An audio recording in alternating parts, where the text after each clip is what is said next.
Hi everyone, just continuing with part 2 of The Daring Princess.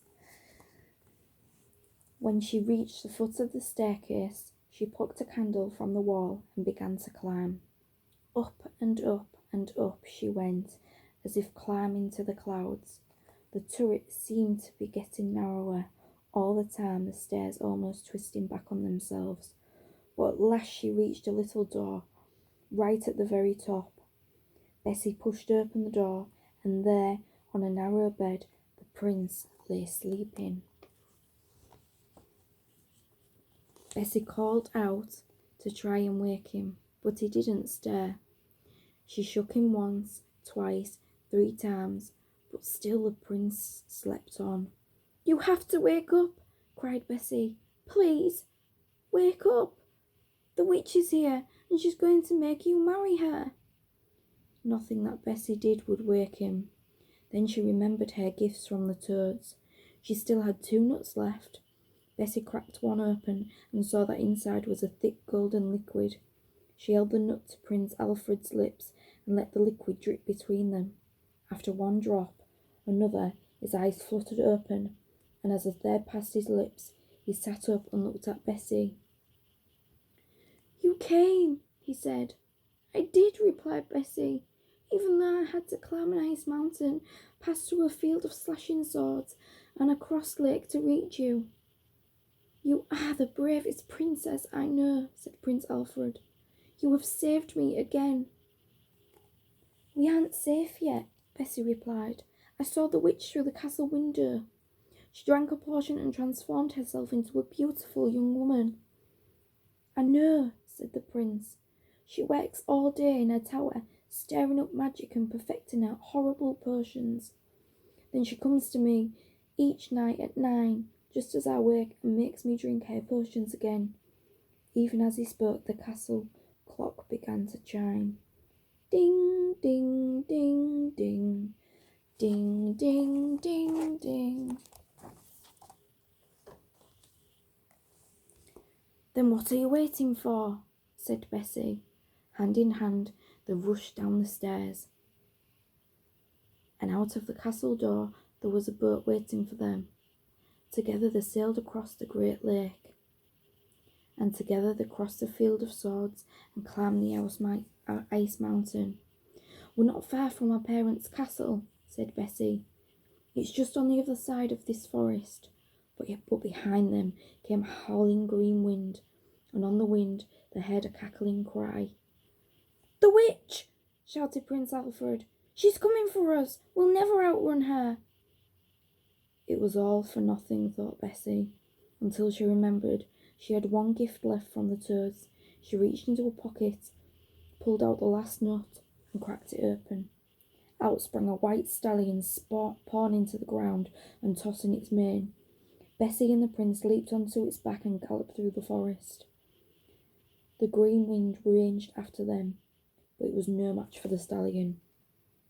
They heard the roar of the wind weaken until it was no more than a whisper fluttering through the leaves. At last they reached the castle gates.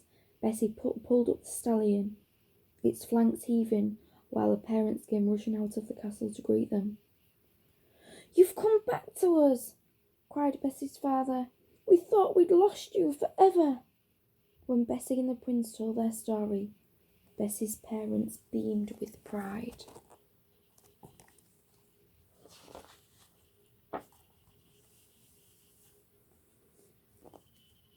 "And where is your home?" Bessie's mother asked the prince. Prince Alfred shook his head sadly. "My home is on the other side of the ice mountain. Soon after my parents died, the witch came to our castle and claimed it as her own. She cast a spell on my brothers and sisters. I don't know what happened to them or where they went. She locked me in an iron stove, saying I had to stay there until I was ready to marry her." "We'll keep you safe from the witch now," said Bessie, "and together we can search for your brothers and sisters." They didn't have to look far. The next day, the king and queen threw a party to celebrate Bessie's return. Everyone in the kingdom was invited. Our family looked strangely familiar. They all smiled at Bessie and shook her hand. but when they saw the prince, they rushed into his arms.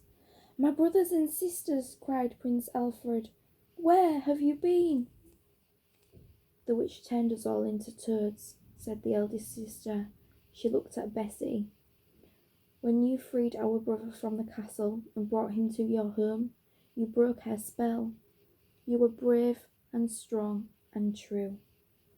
"Three cheers for the daring princess," cried the king. The very best kind of princess of all." Everyone raised their glasses and cheered. "To the daring princess! Hip hip hooray!"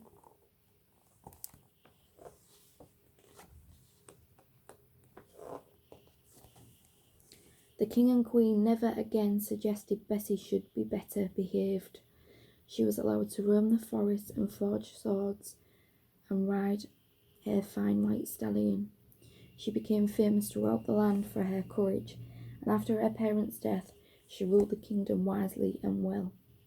As for the witch, she was never seen again. The cottage in the forest stayed empty, and no howling green wind returned to haunt the castle. Bessie often wondered what had happened to her, and what she was doing now with her powerful magic. Prince Alfred, his brothers and sisters, all returned home, but the younger children said they missed their lives as toads. When they were old enough, they went back to live in their little house to offer a refuge for those lost in the woods. Bessie never forgot the prince. Whenever she had the time, she would scale the ice mountain and cross the field of slashing swords and the great lake to see him.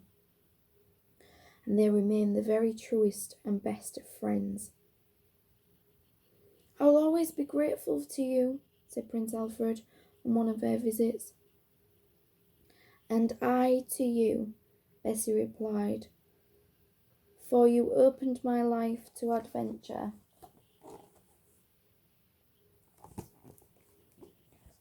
That's the end of The Daring Princess, and that was chapter 1 of the story out of Forgotten Fairy Tales of the Brilliant Brave Girls.